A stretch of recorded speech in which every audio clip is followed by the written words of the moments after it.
ഒരു പുതിയ എടുക്കാം എന്ന് വെച്ചാൽ നിങ്ങൾ ഷോർട്സിലും കൊറിയൻ വീഡിയോസിലും കണ്ടിട്ട് ഇതുപോലത്തെ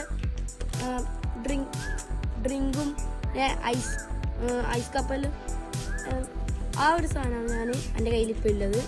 അപ്പോൾ ഞാനിത് ഓപ്പൺ ചെയ്ത് നമുക്ക് ടേസ്റ്റ് നോക്കാം. അപ്പോൾ നമുക്ക് നേരെ വീഡിയോ നോക്കാം. അപ്പോൾ ഞാനിതാ ഐസ് കപ്പ് ഫസ്റ്റ് ഓപ്പൺ ചെയ്യുന്നു. ജ്യൂസ് ഓപ്പൺ ചെയ്ത്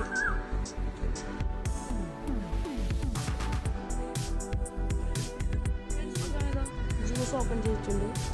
നമുക്കിതിലേക്ക് ക്ലോസ് ചെയ്യാം.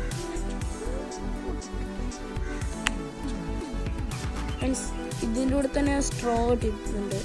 നമുക്ക് ഞാൻ ഇതിൻ്റെ മുകളിൽ റെഡ് കളർ ഓപ്പൺ ചെയ്യുന്നുണ്ട്. ഫ്രണ്ട്സ്, ഇത് നല്ല റിഫ്രഷിങ്, ചൂടാലത്ത് കുടിക്കാനും പറ്റിയതാണ്. ഇതുപോലത്തെ എല്ലാം നെക്സ്റ്റ് വീഡിയോ ആയിട്ട് നമുക്ക് നെക്സ്റ്റ് വീഡിയോ ആയിട്ട് വരാം. അതുവരേക്കും ബൈ ബൈ.